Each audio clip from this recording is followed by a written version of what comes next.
Irmãos, bom dia, graça e paz do Senhor Jesus. Eu preciso do controle remoto aqui dos slides. Vamos continuar de onde nós paramos.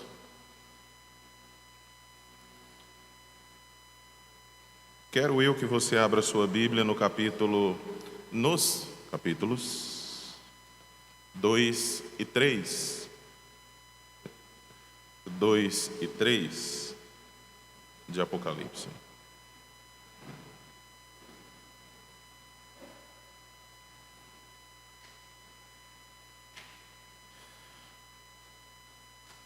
Capítulos 2 e 3.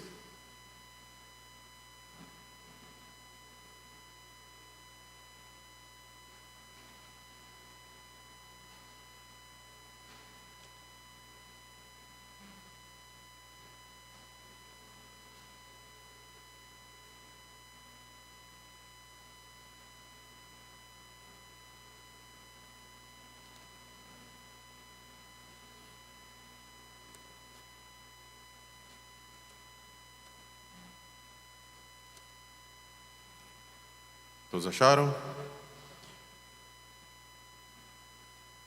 Muito bem. Nós vamos proceder com a leitura desses dois capítulos ininterruptamente, porque eles são os capítulos que falam sobre as cartas. São as cartas às 7 igrejas. São pequenas cartas e, como eu falei ontem, essas cartas elas foram enviadas junto desta grande carta maior, que é o Apocalipse. Então, novamente, lembrando que o Apocalipse é uma carta gigante a essas 7 igrejas.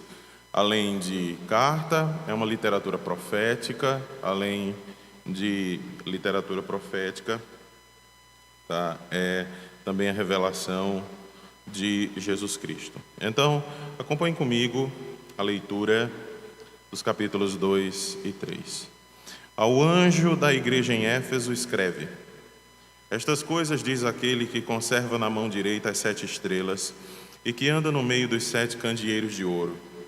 Conheço as tuas obras, tanto o teu labor como a tua perseverança, e que não podes suportar homens maus, e que puseste à prova os que a si mesmos se declaram apóstolos e não são, e os achaste mentirosos, e tens perseverança, e suportaste provas por causa do meu nome, e não te deixaste esmorecer. Tenho, porém, contra ti que abandonaste o teu primeiro amor. Lembra-te, pois, de onde caíste, arrepende-te e volta à prática das primeiras obras. E se não, venho a ti e moverei do seu lugar o teu candeeiro, caso não te arrependas. Tens, contudo, a teu favor que odeias as obras dos nicolaítas, as quais eu também odeio. Quem tem ouvidos, ouça o que o Espírito diz às igrejas. Ao vencedor, dar-lhe-ei que se alimente da árvore da vida que se encontra no paraíso de Deus. Ao anjo da igreja em Esmirna, escreve: Estas coisas diz o primeiro e o último, que esteve morto e tornou a viver.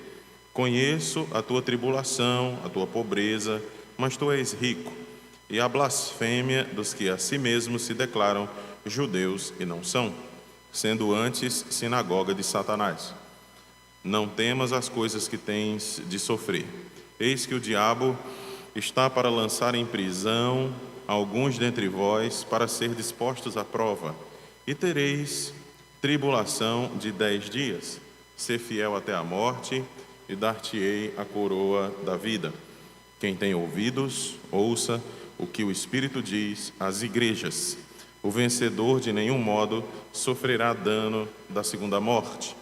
Ao anjo da igreja em Pérgamo, escreve: Estas coisas diz aquele que tem a espada afiada de 2 gumes. Conheço o lugar em que habitas, onde está o trono de Satanás, e que conservas o meu nome e não negaste a minha fé. Ainda nos dias de Antipas, minha testemunha, meu fiel, o qual foi morto entre vós, onde Satanás habita. Tenho, todavia, contra ti algumas coisas, pois que tens aí os que sustentam a doutrina de Balaão, o qual ensinava a Balaque a armar ciladas diante dos filhos de Israel para comerem coisas sacrificadas aos ídolos e praticarem a prostituição. Outros sim também tu tens, os que da mesma forma sustentam a doutrina dos nicolaítas. Portanto, arrepende-te, e se não, venho a ti sem demora, e contra eles pelejarei com a espada da minha boca. Quem tem ouvidos, ouça o que o Espírito diz às igrejas. Ao vencedor, dar-lhe-ei do maná escondido, bem como lhe darei uma pedrinha branca, e sobre essa pedrinha escrito um novo nome, o qual ninguém conhece, exceto aquele que o recebe. Ao anjo da igreja em Tiatira, escreve: estas coisas diz o Filho de Deus, que tem olhos como chama de fogo e os pés semelhantes ao bronze polido. Conheço as tuas obras, o teu amor, a tua fé, o teu serviço, tua perseverança e as tuas últimas obras, mais numerosas do que as primeiras. Tenho, porém, contra ti o tolerares que essa mulher, Jezabel, que a si mesma se declara profetiza, não somente ensine, mas ainda seduza os meus servos a praticarem a prostituição e a comerem coisas sacrificadas aos ídolos. Dei-lhe tempo para que se arrependesse. Ela, todavia, não quer arrepender-se da sua prostituição. Eis que a prostra de cama, bem como em grande tribulação os que com ela adulteram, caso não se arrependam das obras que ela incita. Matarei os seus filhos, e todas as igrejas conhecerão que eu sou aquele que sonda mentes e corações, e vos darei a cada um segundo as vossas obras. Digo, todavia, a vós outros, os demais de Tiatira, a tantos quantos não têm essa doutrina, e que não conheceram, como eles dizem, as coisas profundas de Satanás, outra carga não jogarei sobre vós. Tão somente conservai o que tendes, até que eu venha. Ao vencedor, que guardar até o fim as minhas obras, eu lhe darei autoridade sobre as nações, e com cetro de ferro as regerás, e as reduzirá a pedaços, como se fossem objetos de barro. Assim como também eu recebi de meu Pai, dar-lhe-ei ainda a estrela da manhã. Quem tem ouvidos, ouça o que o Espírito diz às igrejas. Ao anjo em Sardes, escreve: estas coisas diz aquele que tem os 7 Espíritos de Deus, as 7 estrelas. Conheço as tuas obras, que tem nomes que vives e estás morto. Sê vigilante e consolida o resto que estava para morrer, porque não tenho achado íntegras as tuas obras na presença do meu Deus. Lembra-te, pois, do que tens recebido e ouvido, guarda-o, arrepende-te, porquanto se não vigiares, virei como ladrão, e não conhecerás de modo algum em que hora virei contra ti. Tens, contudo, em Sardes umas poucas pessoas que não contaminaram as suas vestiduras, e andarão de branco junto comigo, pois são dignas. O vencedor será assim vestido de vestiduras brancas, e de modo nenhum apagarei o seu nome do livro da vida. Pelo contrário, confessarei o seu nome diante de meu Pai e diante dos seus anjos. Quem tem ouvidos, ouça o que o Espírito diz às igrejas. Ao anjo da igreja em Filadélfia, escreve: estas coisas diz o santo, o verdadeiro, aquele que tem a chave de Davi, que abre e ninguém fechará, e que fecha e ninguém abrirá. Conheço as tuas obras, eis que tenho posto diante de ti uma porta aberta, a qual ninguém pode fechar, que tens pouca força.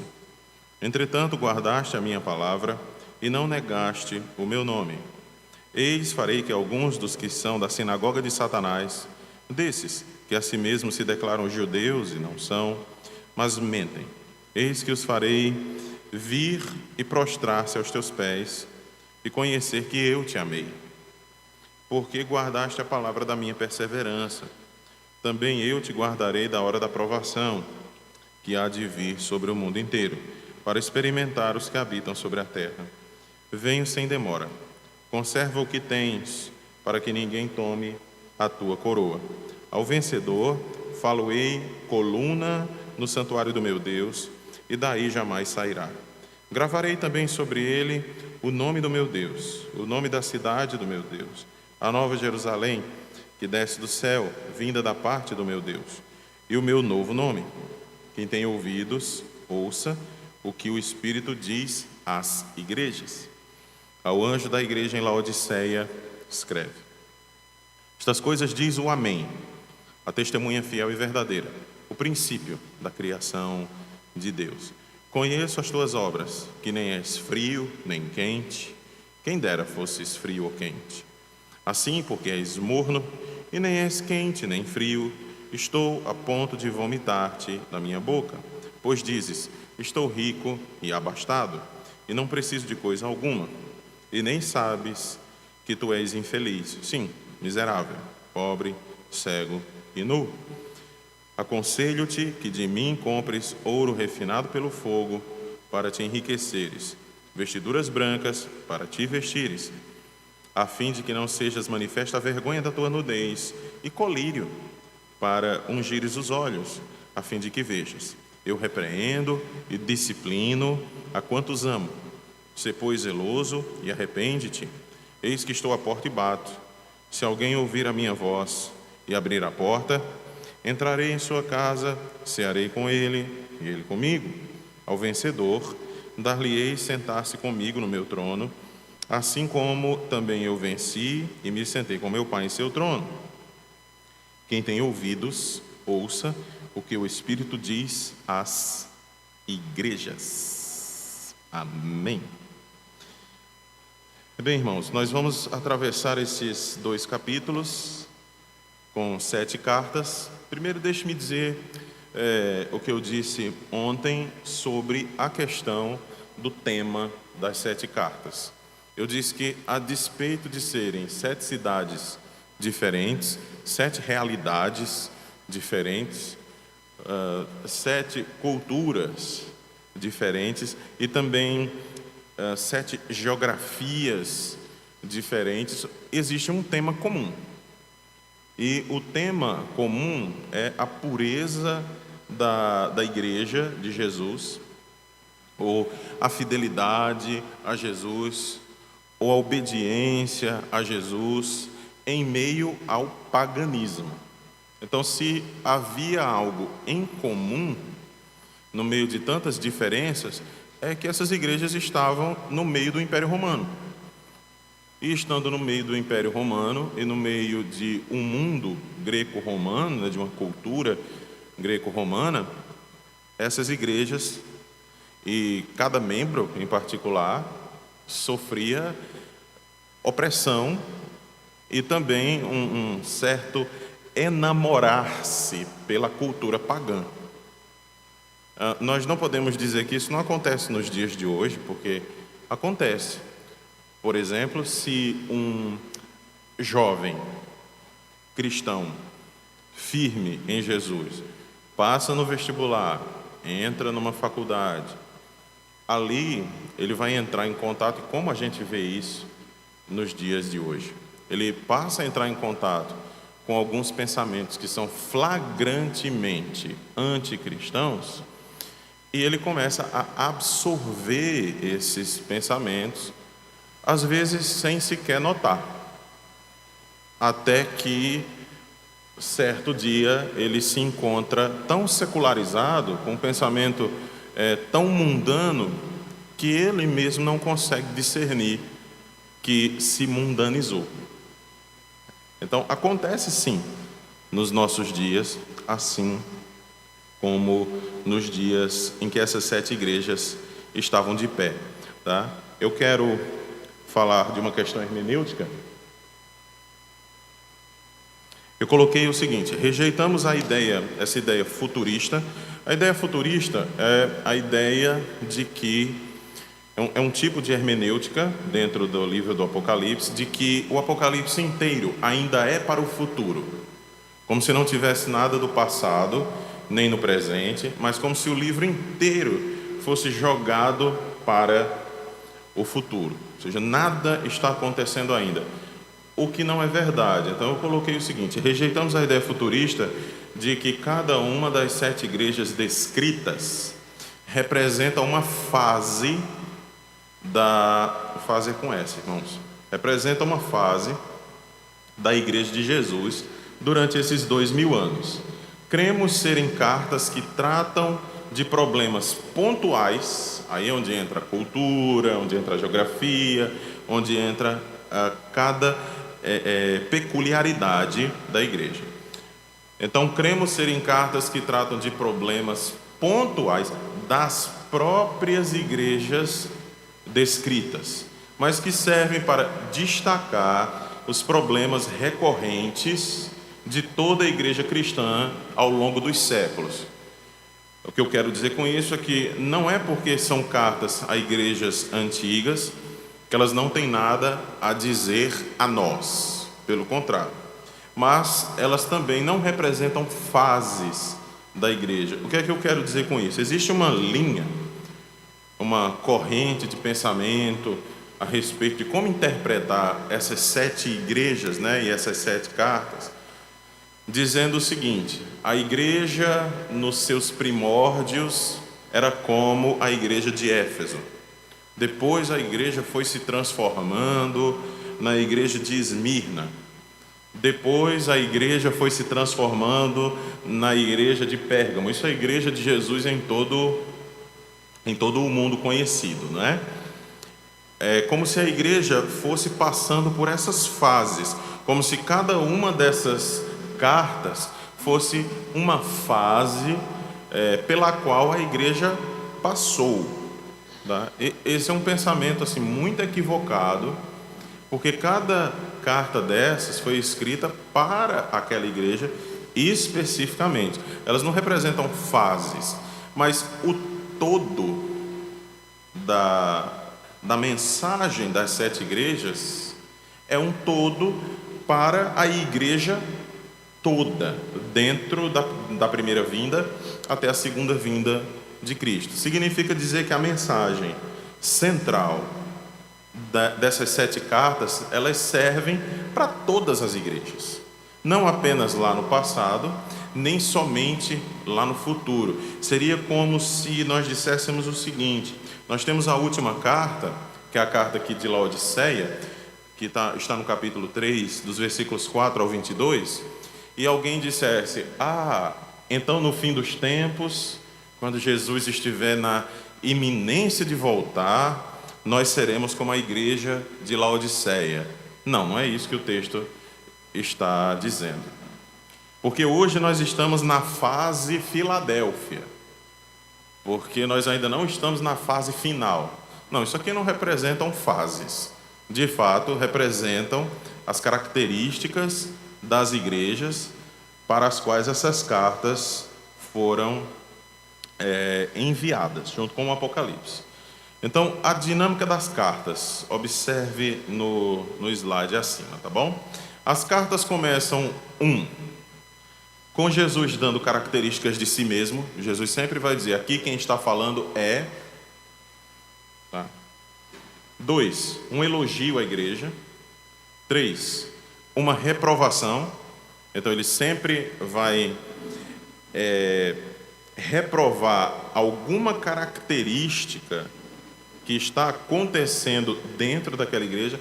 Eu coloquei aí, com exceção de Esmirna e Filadélfia, que são as cartas que você lê e não há reprovação alguma. Não é porque a igreja fosse perfeita, mas naqueles quesitos elas não eram como as demais.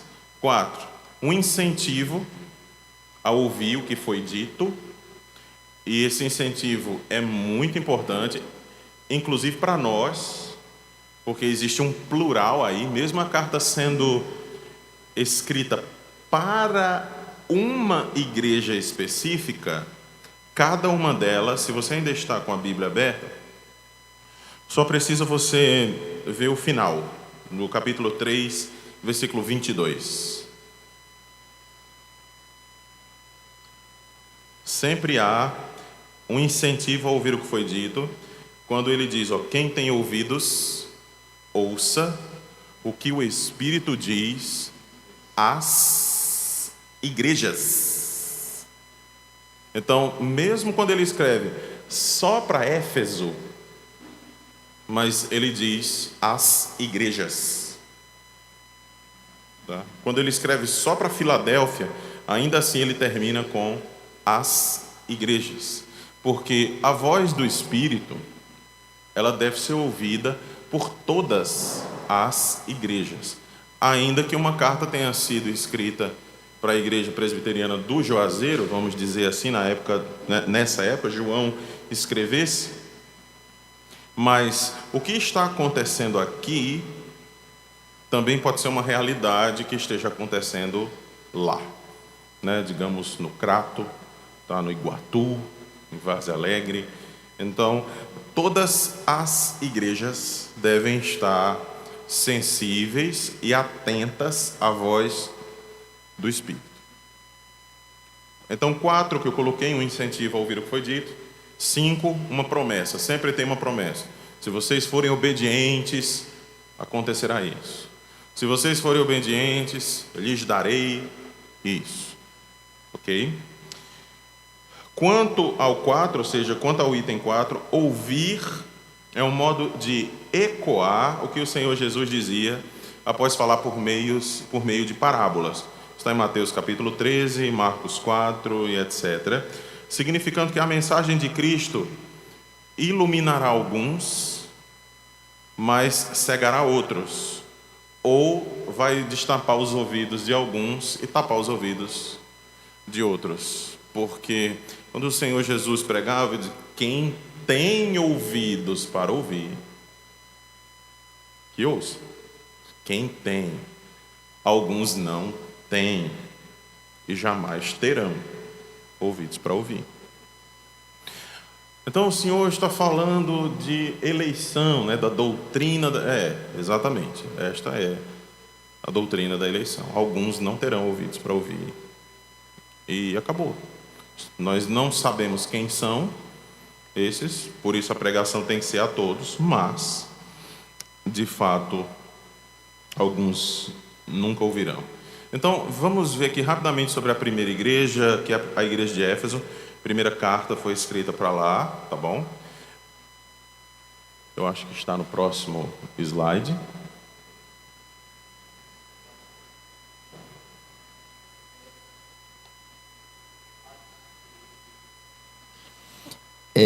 Pastor, a despeito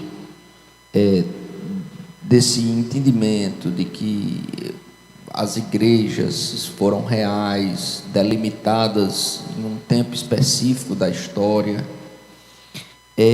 a rejeição a essa questão de fases, como o pastor falou, e olhando o livro de Apocalipse, não somente como um livro para o futuro, mas também vendo a história e a realidade da igreja do passado. É de se ter realmente essa rejeição absoluta a essa questão de fases. E eu olho aqui e vejo Esmirna, as características da igreja, e a gente vê que o cristão do primeiro século, ele passou essa história, ele viu seus filhos serem mortos na sua frente para negar a Cristo, e a característica dela suporta o sofrimento graciosamente, seja fiel até a morte. Então a gente é levado a enxergar isso e dizer, mas parece que foi uma fase. Então, se o pastor pudesse dar um esclarecimento aí nesse ponto. Obrigado, pastor. Muito bem. Deixe-me começar a resposta com outra pergunta. Se são fases da igreja, como advogam alguns, quando é que essa fase acabou? Porque se nós viajarmos agora para países muçulmanos, onde os cristãos são presos, as crianças de pais cristãos são mortas na frente dos próprios pais. Então elas ainda estariam na fase 1. Ou seja, elas ainda seriam a fase 1, a igreja de Éfeso. Por que que não são fases? Porque nós não saberíamos datar quando é que começou uma fase e terminou outra, exatamente. Começou uma, terminou outra. Mas quando nós olhamos para o todo das 7 igrejas, nós vemos que todas as igrejas de todos os séculos vêm sofrendo uma ou outra, ou mais de uma, dessas dificuldades. Então, novamente, voltando ao meu primeiro ponto aqui como resposta.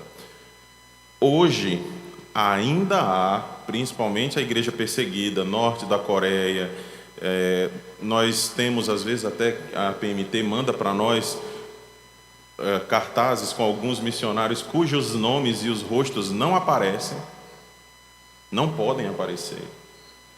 Porque se aqueles missionários forem descobertos, se a família for descoberta, aquelas pessoas vão ser perseguidas e mortas, assim, no mínimo presas.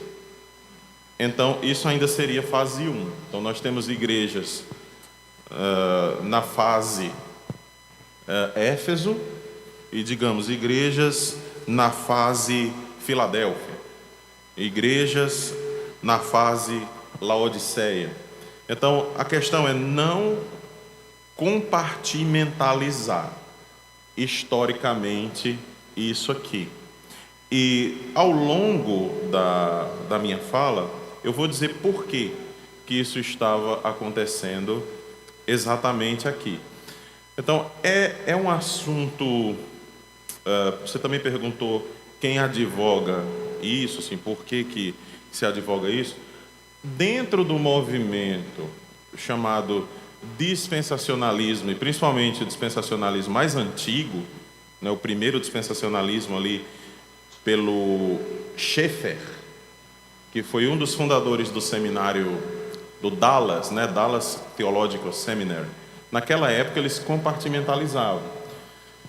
Depois surgiu o dispensacionalismo progressivo, que é o que se advoga hoje em dia. Dentro disso, nem os dispensacionalistas creem mais, porque eles veem que esses problemas, eles são problemas comuns às igrejas de todos os séculos, e não apenas a um tempo específico. Por exemplo, nós temos aqui a igreja de Éfeso, que é a primeira, não é? Diz assim, nessa igreja falta amor. Ok? Nessa igreja falta amor. Pode baixar um pouquinho o volume, só um pouquinho mesmo, tá? Nessa igreja falta amor. Mas já existe, por exemplo, na igreja de Esmirna, não faltava isso. Então, qual foi a fase da igreja pela qual nós passamos que nunca faltou amor? Assim, eu desconheço uma fase inteira, né, da igreja, digamos, que cada fase dessa durasse 200 anos, só um número aleatório aí. Então, 200 anos a igreja se amou perfeitamente. E depois nós passamos por uma fase em que a igreja estava mais cega do que enxergando, que é exatamente aqui em Laodiceia, quando ele manda que se compre colírio. Ele disse, vocês precisam de um bom colírio. Por quê? Porque na cidade de Laodiceia se fabricava colírio. Então isso aqui é uma alfinetada, tá? Vocês lembram do programa lá que tinha o Ronaldo Esper, né? Dizia assim, as alfinetadas do Ronaldo Esper. Então, aqui é um tipo de alfinetadas. Na cidade de vocês produzem colírio, mas vocês estão completamente cegos. Comprem colírio de mim. Então, qual foi a fase da igreja em que a igreja estava enxergando tudo perfeitamente e depois precisou passar colírio? É a nossa fase? Foi há 200 anos atrás? Não tem como a gente fechar isso. Então, fica hermeneuticamente impossível a gente defender, a não ser que se levante alguém em estudos posteriores e diga, não, daqui para cá a igreja foi exatamente desse jeito. Daqui para cá, desse ano a esse ano, a igreja foi exatamente assim. Desse ano a esse ano, a igreja foi exatamente assim. Ou desse século a esse outro século. Senão, não tem como a gente entender. É melhor nós percebermos como um problema, problemas, né, e acertos da igreja como um todo, que a igreja vem enfrentando, que nós compartimentalizarmos um período histórico da igreja, tá? Depois nós podemos conversar mais sobre isso, que isso é um bom assunto para se conversar, tá bom? Só agradecendo aí a pergunta do Paulo Endel e só dizendo para os demais, né, como a gente vai ter um momento de perguntas, para a gente deixar, porque nós temos muito material aí para ser exposto, então, nos momentos de perguntas, a gente explorar mais a parte das perguntas, porque senão o preletor se empolga e ele vai passar meia hora só respondendo. Gente, eu sou muito empolgado, viu? De fato, sou muito empolgado. Então, mas a minha pergunta foi simples, mas a minha resposta não será. O problema não está na sua pergunta, o problema está na minha resposta. Vejamos aí a igreja de Éfeso, irmãos. Éfeso era uma cidade grande e pagã, muito pagã. Se você ler Atos dos Apóstolos, o apóstolo Paulo começa a evangelizar a cidade de Éfeso e ele quase sofre um linchamento ali da maioria da população. Então, era uma cidade muito difícil de ser evangelizada. Mas foi uma igreja, nasceu ali. E Éfeso era uma cidade onde havia o templo da deusa Artemis, não é? Da deusa Diana. Lembra que a cultura era greco-romana. Então, às vezes, é usado o nome da deusa em grego, outras vezes é usado o nome da deusa em latim, conforme a cultura romana. Era centro de idolatria e prostituição cultual. Então, nessa carta, Jesus se apresenta de um jeito. Veja como é que Jesus se apresenta ainda na Escritura. Ele diz: escreve ao anjo da igreja em Éfeso, né? Estas coisas diz aquele que conserva na mão direita as 7 estrelas e que anda no meio dos 7 candeeiros. O que é que Jesus está querendo dizer com isso? Eu sou aquele que tem autoridade sobre as igrejas. É assim que ele se apresenta a Éfeso. Para todas as cartas, em todas as cartas, ele vai se apresentar de uma maneira peculiar. Tá? Porque havia, de novo, peculiaridades em cada cidade e, consequentemente, dentro de cada igreja. Então, nessa carta, o Senhor se apresenta como aquele que tem autoridade, está ciente de tudo que acontece às igrejas. O destaque de Éfeso é que ela era uma igreja doutrinariamente pura. Era uma igreja que resguardava muito bem a sua doutrina. Ou seja, ela era uma igreja apostólica. Era uma igreja apostólica conforme o credo apostólico. Cria em todas as doutrinas e tinha o maior cuidado do mundo para não pisar fora da linha doutrinária. Qual o problema dela? Havia perdido o primeiro amor. E aí nós temos 2 linhas interpretativas para o que é esse amor perdido, tá? Primeiro, amor. Uma interpretação que eu considero mais forte, outra mais fraca, mas é uma ideia. A mais fraca primeiro, amor entre os irmãos. Essa eu considero mais fraca. A igreja tinha perdido o amor fraterno. Qual a que eu considero mais forte? Como se está falando primeiro amor, então provavelmente o que Jesus está acusando aqui é: vocês guardam a doutrina, mas vocês não me amam. É como se a igreja tivesse perdido o amor ao Cristo. A igreja, ela se mantém muito mais fechada em si mesma, mas dizendo, falsos mestres não entram aqui, falsas doutrinas não entram aqui, mas nós perdemos o fervor pelo Cristo. Nós não sentimos mais o primeiro amor. Eu sei que quando nós olhamos numa leitura assim mais rápida, em primeiro lugar, quando nós lemos amor, nós já nos lembramos do amor para com o próximo. Eu não estou dizendo que é impossível que eles tivessem perdido também o amor uns pelos outros, mas o primeiro aqui destaca muito mais a pessoa do Senhor Jesus. E outra coisa, irmãos, você não pode, e é o próprio João que escreve isso na primeira carta, tá? Você não pode dizer que ama a Deus, você não ama a seu irmão, tá? Deus que você não vê e o irmão que você vê, mas também vice-versa. Você não pode dizer, eu amo os meus irmãos. Em nome de quem? Por quê? Quem mandou você amar os seus irmãos? Um Jesus que você não ama? Tá? Um Jesus com o qual você não tem mais comunhão? Então você está simplesmente guardando uma tradição, mas você se esquece de onde vem, quem ensinou isso. Tá? Então, provavelmente, essa seja a interpretação um pouco mais próxima, tá bom?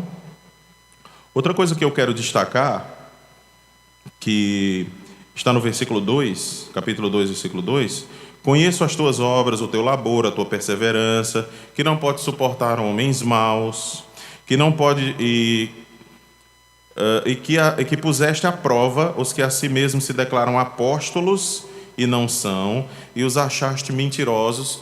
Isso aqui havia nas igrejas pregadores itinerantes, pessoas que saíam pregando de igreja em igreja, alguns com doutrina pura, outros inventando moda. Então o elogio aqui eu sei que vocês são doutrinariamente corretos, vocês conseguem identificar falsos mestres, aqueles que querem solapar as bases da igreja. Tá? Lembrando que o apóstolo Paulo já tinha deixado isso muito claro quando ele estava indo embora de vez, antes de entrar no navio, dizendo, olhe, lobos devoradores surgirão do meio de vocês. Não é gente vindo de fora, é gente que começa movimentos esquisitos dentro da igreja. E aí, por ser uma pessoa que já é de casa, essa pessoa tem amigos, essa pessoa tem pessoas que ela discipulou, ela tem parentes dentro da igreja, etc., até que as bases daquela comunidade são afetadas. Tá certo? Nós não podemos ficar muito tempo em cada uma dessas igrejas, senão a gente vai ficar só nelas. Igreja 2. Vamos para a igreja de Esmirna, que está nos versículos de 8 a 11. Tá bom? Esmirna era uma cidade que concorria com Éfeso. Essa concorrência, tá? Era uma concorrência em beleza, formosura, arquitetura. Era todo mundo assim muito de nariz empinado, né? Eu moro em Éfeso, e o outro, e daí eu moro em Esmirna. Não é? Mais ou menos isso. Então, eram cidades concorrentes, no quesito beleza. Mas ela havia sido destruída uns 300 anos antes, a cidade de Esmirna. A cidade de Esmirna foi pastoreada por um conhecido nosso chamado Policarpo.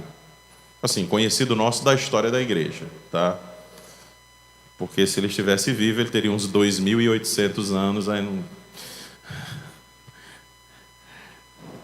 Ela foi pastoreada por esse grande homem de Deus, que havia provavelmente conhecido o próprio apóstolo João. Por favor, veja como é que Jesus se apresenta a essa igreja. Olhe para a Escritura. Ao anjo da igreja em Esmirna escreve: estas coisas diz o primeiro e o último, que esteve morto e tornou a viver. Isso é muito interessante, porque Esmirna havia sido destruída e depois ela tinha sido reconstruída. Então, os habitantes de Esmirna diziam que a cidade havia morrido e a cidade havia ressuscitado. O que Jesus está dizendo aqui é: opa, vocês não devem se orgulhar disso, da cidade. Na verdade, eu é que estive morto e tornei a viver. Então, o orgulho de vocês não é por viverem em Esmirna. O orgulho de vocês é por me conhecerem. Esse é o orgulho. Então, veja que sempre quando Jesus diz alguma coisa a essas igrejas, é porque tem a ver com o histórico da cidade, tá? Tem a ver, como eu disse, com as questões políticas, socioculturais, geográficas, tem tudo a ver. Eu, de novo, só não vou poder me aprofundar nisso, ou nós não teremos tempo para os demais capítulos, mas há livros, muitos livros a respeito disso. Depois eu posso dar uma bibliografia para vocês. Eu acredito que haja uma bibliografia no final do material que eu elaborei para vocês. Livros, eu acho que eu coloquei todos os livros que estão em português, tá? Livros bons que estão em nossa língua. Ainda sobre a igreja de Esmirna, Jesus se apresenta como ressuscitado, talvez uma referência ao que acontecerá à cidade, como eu disse. Jesus também diz que conhece a igreja e sabe pelo que ela está passando, que é perseguição, era tudo isso que as igrejas, as 7, estavam passando. E a total perda de bens. Sendo assim, a igreja era pobre de bens, mas rica em fidelidade. Lembra que Esmirna, nesta carta, não há nenhuma admoestação de Jesus, certo?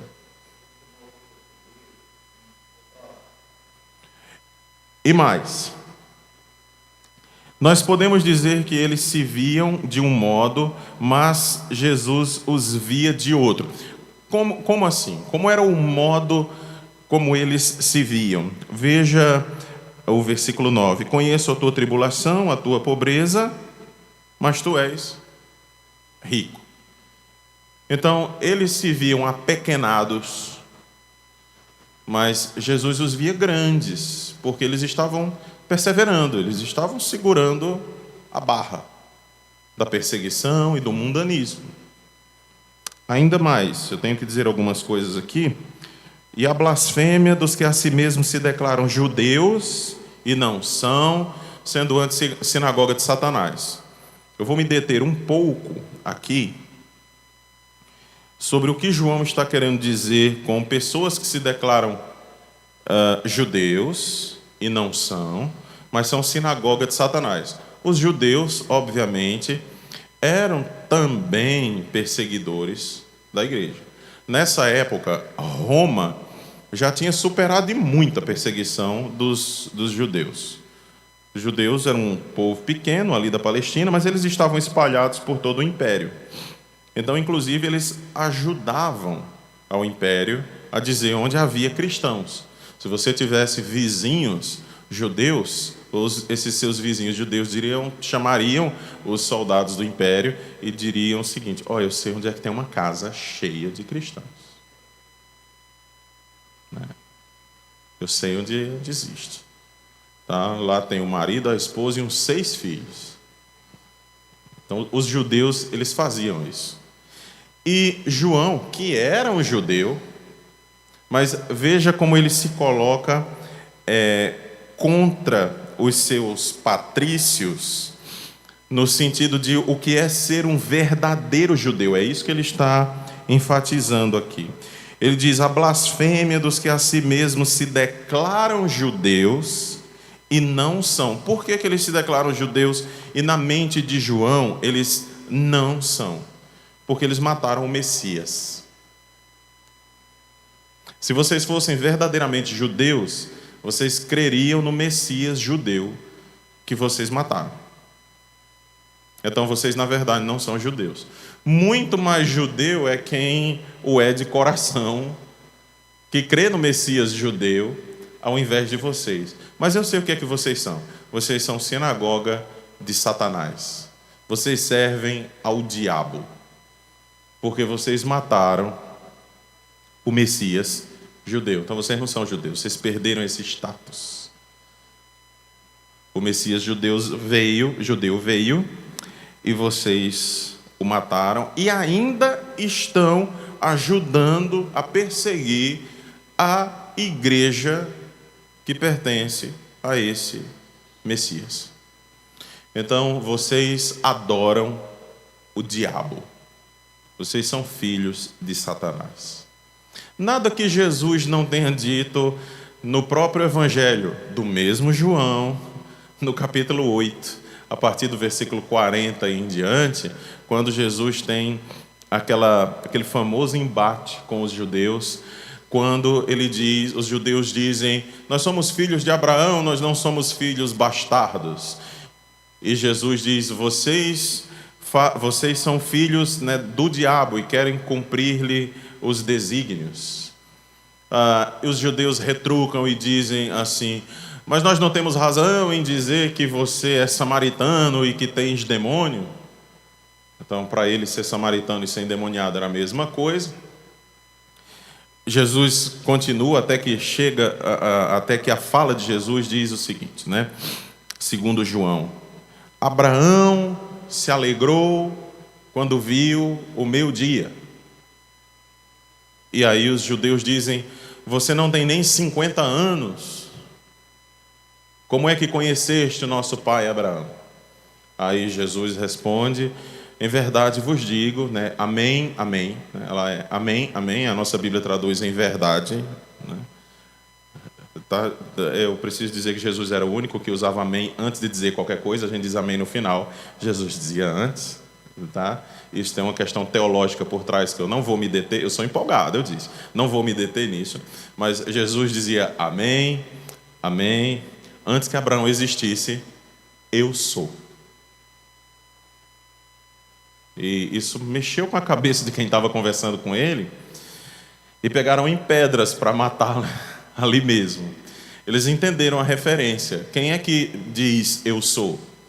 Deus, a Moisés, lá na sarça, né? Em Êxodo capítulo 3. Então a mente, quando Jesus diz em verdade, verdade vos digo, antes que Abraão existisse eu sou, a cabeça deles foi para Êxodo capítulo 3 na hora. Espera aí. Estou querendo dizer que é Deus? Eles pegaram em pedra para... Mas Jesus passou por entre eles. Muito bem, vamos para a igreja de Pérgamo.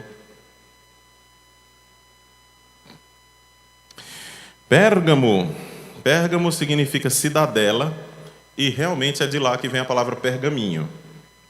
Tá.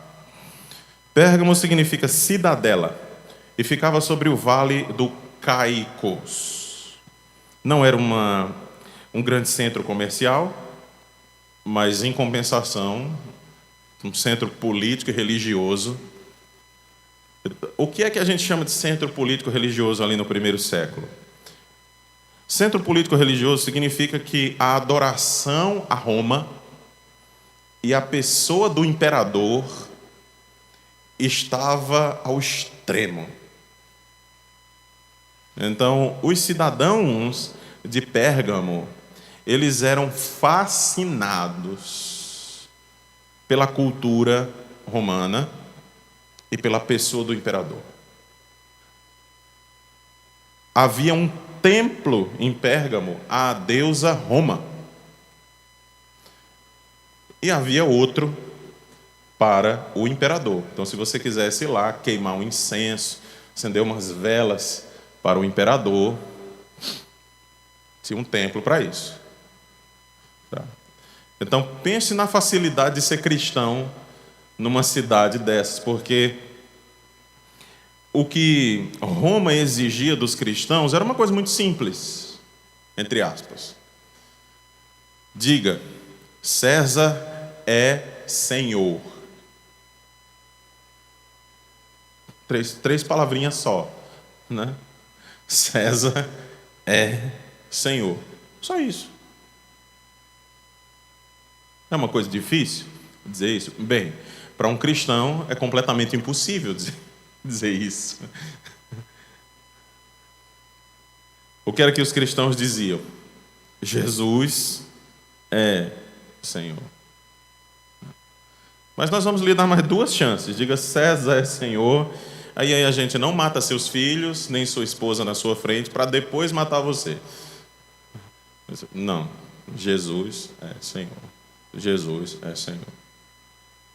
E aí a gente sabe o que acontecia. Pérgamo significa cidadela, não era um centro comercial, mas político-religioso. Pérgamo foi a primeira cidade a construir um templo para a adoração ao imperador e à deusa Roma. Também tinha um templo dedicado a Esculápio, Asclépio, com o seu símbolo da serpente, e um templo em honra a Zeus. Ali, muitos cristãos foram mortos pela espada de Roma por não oferecerem incenso, ofertas ao imperador. Talvez por isso Jesus se apresente como aquele que tem a espada afiada de 2 gumes. Ou seja, ele é o verdadeiro juiz, ele pode absolver ou matar. Uma forma de dizer, temam a mim e não a Roma. Veja o versículo 12, por favor. Ao anjo da igreja em Pérgamo escreve: estas coisas diz aquele que tem a espada afiada de 2 gumes. Tá? O que é que significa isso? A espada de 2 gumes, ela era o sinal da pena capital, da sentença de morte, da pena de morte. Então, aquele que carregava a espada de 2 gumes, ele tinha autoridade para, em nome de Roma, sentenciar alguém à morte. E Pérgamo era essa cidade que adorava religiosamente o Império Romano. Então, quando Jesus se apresenta à igreja, ele já diz que é aquele que tem a espada afiada de 2 gumes. Ou seja, indiretamente ou diretamente, Jesus está dizendo: quem tem autoridade para dar vida e tirar vida sou eu. Não temam o império. Continuem firmes. 3 divindades eram adoradas em Pérgamo, basicamente. Zeus, e eu falo de divindades mais antigas do panteão grego.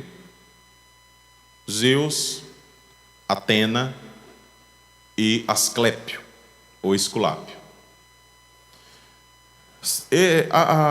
O templo de Zeus ficava numa colina muito alta, e provavelmente seja isso que aqui nessa pequena carta a Pérgamo se chama de... esqueci o termo.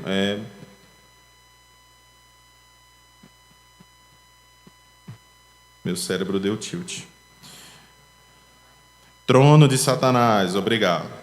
Conheço o lugar em que habitas, onde está o trono de Satanás. Imagina ele escrevendo para o Juazeiro do Norte, dizendo: eu sei que aí é difícil. Existe um trono de Satanás enorme, a gente vai chegando assim e vê de longe, de carro. O apóstolo João escrevendo: já fui aí várias vezes e eu vejo de longe o trono de Satanás. Aí ele está falando sobre o horto e o Padre Cícero enorme lá em cima. Seria mais ou menos isso. Você vai chegando em Pérgamo e vê a estátua de Zeus lá em cima e o templo. Então, aqui tem a ver tanto com a geografia do lugar, quanto com as construções que lá havia. Ainda tem mais. Eu quero que você veja o versículo 14. No versículo 14, ele diz: tenho todavia contra ti algumas coisas, Pois que tens aí os que sustentam a doutrina de Balaão, etc. O que significa isso? Balaão, aquele personagem que está lá no livro de Números, principalmente nos capítulos 23 e 24, ele é contratado por Balaque para amaldiçoar o povo de Israel, mas Deus ordena que ele abençoe. Contudo, ele ensina a Balaque a como fazer o povo de Israel cair. Deixe-me ir para essa carta aqui de forma mais detida, rapidamente. Então, que doutrina de Balaão é essa? Seria a doutrina de como fazer com que o povo de Deus, através do falso ensino, caísse.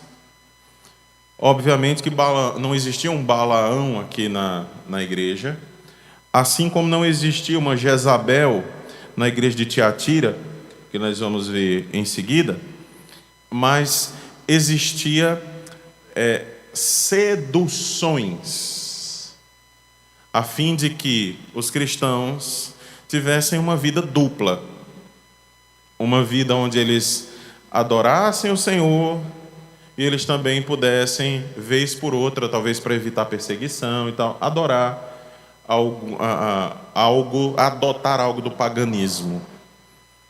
E assim você poderia dizer, não, eu sou cristão, mas de vez em quando eu queimo aí uns incensos para o imperador, ou vez por outra eu frequento ali o templo de Zeus. Tá? Não faça nada de mal comigo não, porque eu estou jogando nos dois times, viu? Não façam nada não, seria mais ou menos isso. Tá? Asclépio, ou Esculápio, também era adorado lá. Qual é o símbolo de Asclépio? É o símbolo que tem em toda farmácia. É aquele lá o símbolo.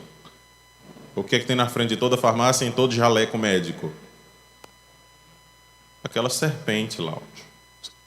Certo? Esse é o símbolo de Asclépio. Tá?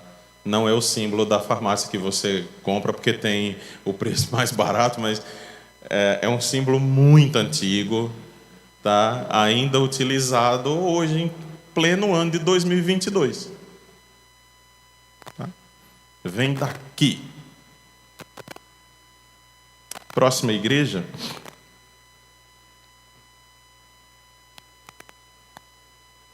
Tiatira. Vamos ver logo como é que Jesus se apresenta a Tiatira. Versículo 18, capítulo 2. Ao anjo da igreja em Tiatira escreve: estas coisas diz o Filho de Deus.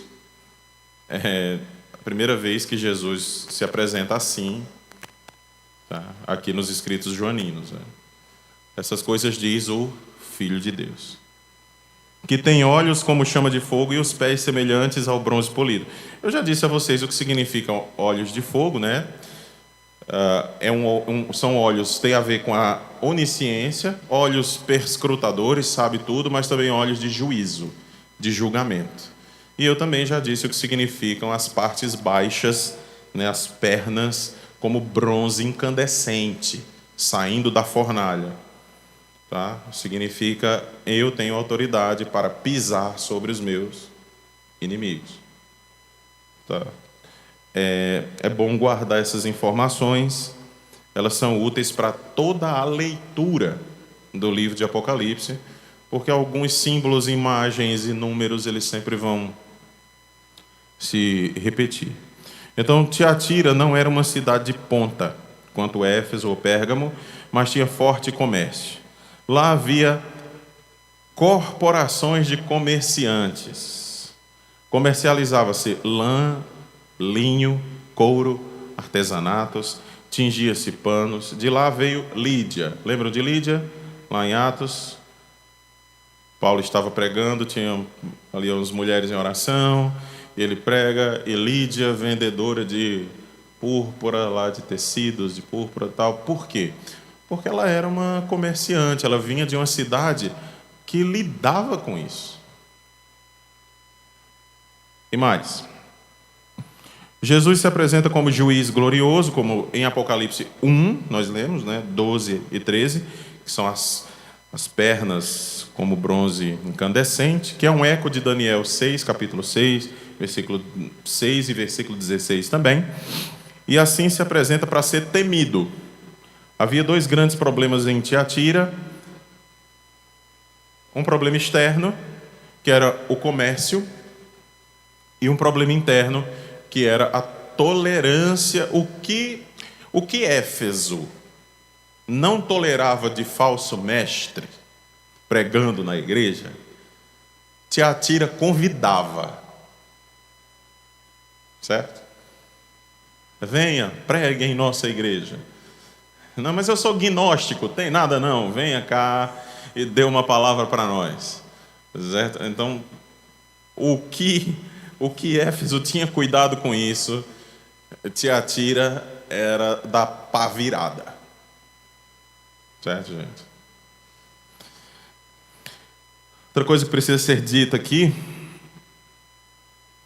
é o sistema de guildas. Hoje ninguém mais usa esse nome. Tá? A não ser que você tenha uns 200 anos, e ainda use voz missê ou voz sucê, mas ninguém usa mais o nome guilda. A gente usa associação, sindicato. Eu não sei se aqui no Juazeiro tem, mas lá em Vaz Alegre nós temos a associação de fabricação de redes, As mulheres fabricam redes. A associação de rendas, a mulher rendeira, a associação. Tinha sindicato de tudo quanto era coisa. Você não em Tiatira, você não trabalhava sem que você fizesse parte de uma associação. A não ser que você fosse alguém que tivesse um terreno e plantasse, colhesse ali mesmo, não dependesse. Mas se você era alguém que trabalhava com carne e vendesse carne, você participava da guilda, você era obrigado a participar daquela associação. Se você trabalhava com tecidos, existia também a guilda dos tecidos, tá? Dos produtos têxteis. E por aí vai. Certo? E qual o problema disso? O problema disso é que cada guilda tinha um deus padroeiro. Esse era o problema. Então, se você não fosse um adorador fervoroso do deus padroeiro daquela guilda, você não poderia participar da guilda, da associação. Então você era demitido, então seu comércio era fechado e você e sua família morreriam de fome. Simples. Assim. Isso acontecia na cidade de Tiatira. Assim, cadê você, fulano? Nunca mais vi você nas nossas festas em honra ao Deus tal, nosso protetor, o protetor da nossa profissão. Nunca mais te vi nas nossas orgias e etc. Agora eu não faço mais parte, não, eu me converti, eu sou cristão. Ah, é? Ok. Acabou a vida. Reverendo, só aproveitando para não perder essa oportunidade, os taxistas em Juazeiro do Norte, eles são obrigados a colocar um adesivo nos seus carros que tem um desenho do Horto e do Padre Cícero. Até que ponto nós poderíamos associar isso, já que não é obrigado a fazer nenhuma oferenda, nem festas idólatras oferecidas, mas unicamente a ter esse adesivo, com o desenho do Horto e a figura do Padre Cícero. Um cristão que coloca esse adesivo estaria quebrando a ideia, o princípio da adoração ao único Deus verdadeiro? Veja, aqui, eles adoravam deuses pagãos, certo? Então, que fique claro. E não pseudo-fazedores de milagres. Outra coisa que tem que ser elucidada é que existem símbolos aqui na nossa região, símbolos que representam a sua cidade. Tá? São questões mais regionais. Não há uma obrigação, você não será expulso se você não colocar. Eles são obrigados a fazer isso, o senhor disse? Se eles são obrigados a fazer isso. Ok, são obrigados ou não? Vocês conhecem algum taxista que se recusou a colocar?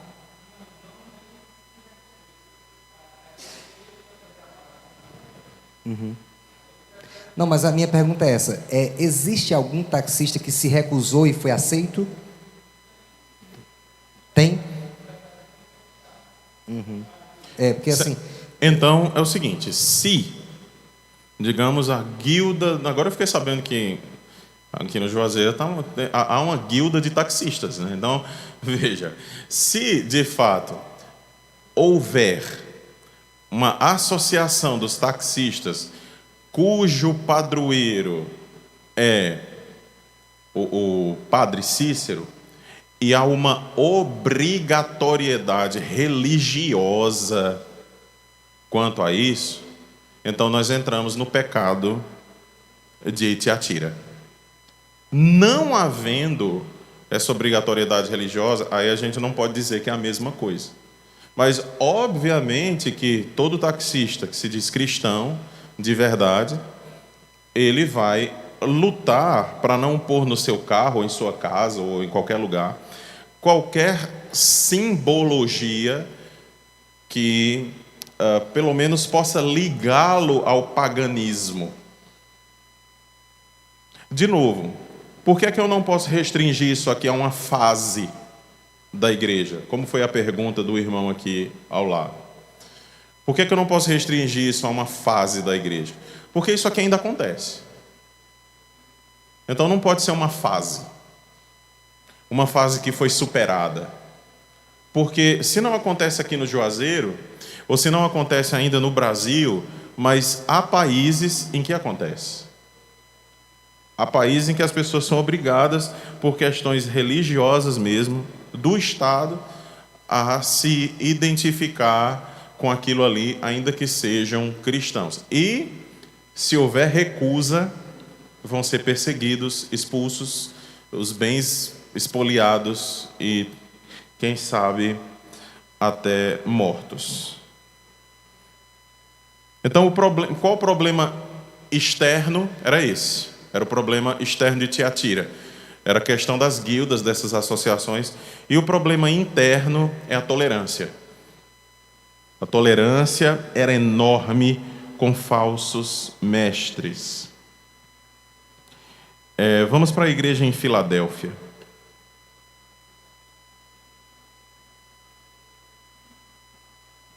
Não, Tiatira. Sardes, desculpa, porque eu passei aqui. Vejamos como é que o Senhor Jesus se apresenta à igreja de Sardes, capítulo 3, de 1 a 6, quando se diz assim: ao anjo da igreja em Sardes escreve: estas coisas diz aquele que tem os 7 Espíritos de Deus e as 7 estrelas.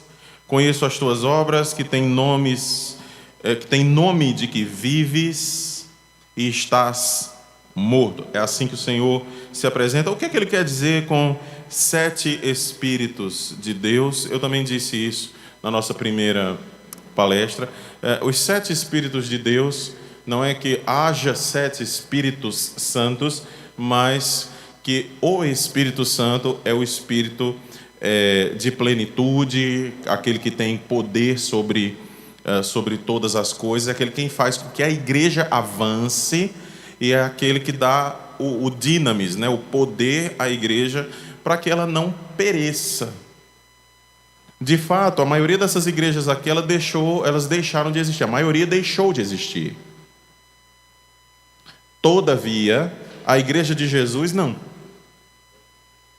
Mas o cristianismo, nessas cidades aqui, ou na maioria delas, interessante que em Esmirna não.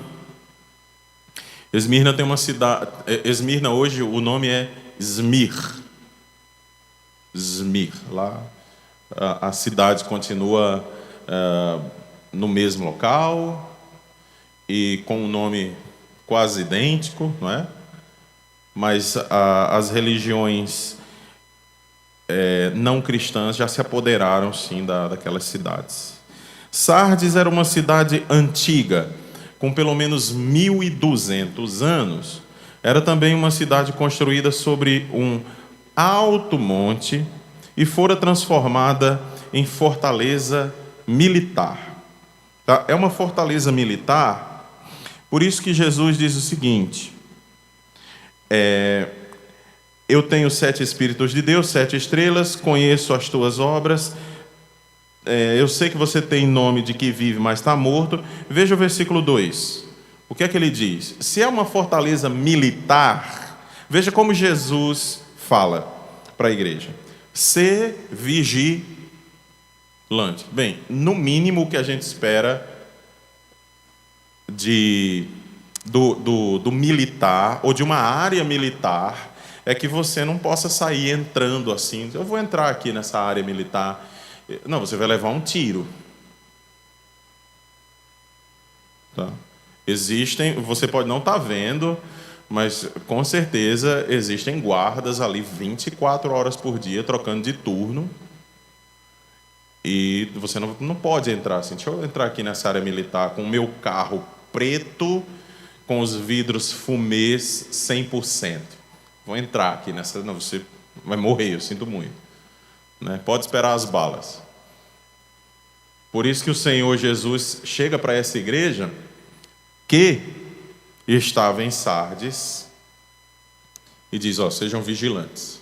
Está vendo? Tem tudo a ver com o que a cidade era, com o que havia na cidade.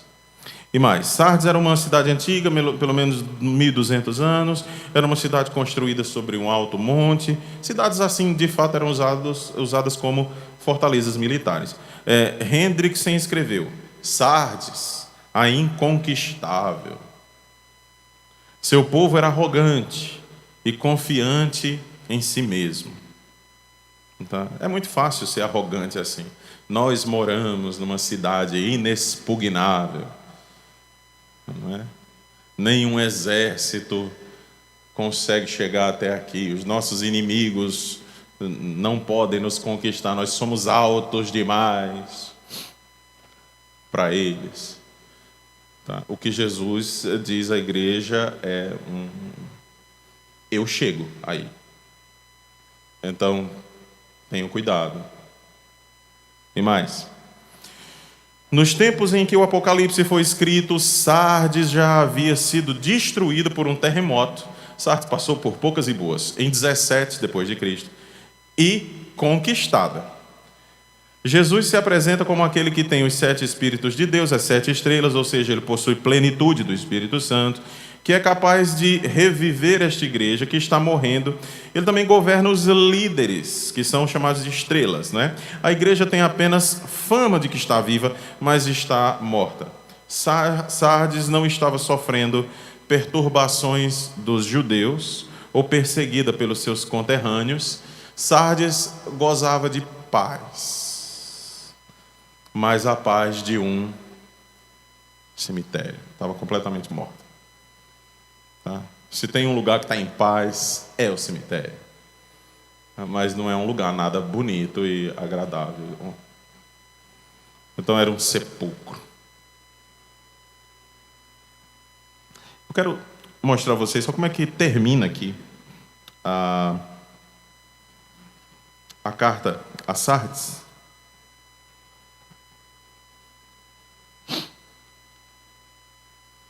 Versículo 5. Capítulo 3. Capítulo 3, versículo 5. Diz assim: o vencedor será aquele que perseverar, aquele que não se contaminar com o mundo e aquele que mudar a sua situação. O vencedor será assim vestido de vestiduras brancas, ou seja, a igreja estava impura, ou nesse caso, morta. Vestiduras brancas, santidade e vida. E de modo nenhum apagarei o seu nome do livro da vida. Pelo contrário, livro da vida, livro dos que estão vivos, tá? Não é aquele meme que se coloca assim, Jesus com um livro enorme nas mãos e dizendo assim, vou apagar seu nome, tá? Não é isso. Mas é um alerta de que existem igrejas e, obviamente, pessoas que têm aparência de estarem em comunhão com Deus, aparência de que estão na presença de Deus, mas, na verdade, essas pessoas estão espiritualmente mortas. Pelo contrário, confessarei o seu nome diante do meu Pai e diante dos seus anjos. Quando é que Jesus usa essa questão de confessar alguém diante do seu Pai? É o seguinte, se você tiver vergonha de mim, eu terei vergonha de você diante do meu Pai, diante do meu Pai e dos santos anjos. Então, aquele que diz estar vivo, mas na verdade está morto, aquele que diz conhecer ao Senhor, mas que não conhece, e que vive uma vida como se o negasse e tivesse vergonha do Cristo, ele diz, eu me envergonharei de você. Mas, se você se arrepender, aí eu confessarei o seu nome. Ou seja, não é você conhecer Jesus, mas é Jesus conhecê-lo. Deixa-me fazer uma breve ilustração. Nós temos até que horas, aqui nessa nossa primeira? Até... Nós já passamos... Já passamos um pouquinho? Já. Mas deixa-me só dar essa ilustração. Pode encerrar essa parte aí de sarde, daí a gente abre para o coffee break. Muito bem. Veja. Ninguém pode entrar na Casa Branca, eu acho que vocês sabem disso. Na verdade, você não pode passar nem muito perto. Imagina que você está entrando pelos portões da Casa Branca. Eu conheço Joe Biden. Ou eu conheço Barack Obama, quando era na época dele. Né? Ou eu conheço esqueci o nome do topetudo. O Donald Trump. Nós fomos colegas na infância. Eu fiz o ensino médio com ele. E eu vou entrar aqui que eu vou falar com meu amigo. Né? Cara, você vai ser preso. Né? E se você tenta ir em frente, você vai ser morto. Não, mas eu o conheço. E ali os seguranças estão segurando você e vão jogar para fora feito lixo. Dentro de um barril. Mas eu o conheço. E quando os seguranças estão jogando você, aí abre-se a porta e o Donald Trump, ou o Obama, ou o Joe Biden diz, John, my friend. Aí os seguranças param e colocam você no chão. E a minha pergunta é, você foi solto e colocado no chão porque você conhecia o presidente? Não. Você foi colocado no chão e solto porque o presidente conheceu você? Reconheceu você? Então não é eu conheço Jesus. Tem muita gente que diz que conhece. A questão não é essa. A questão é se Jesus diz, eu conheço você. Pai, eu o conheço. É essa a questão aqui.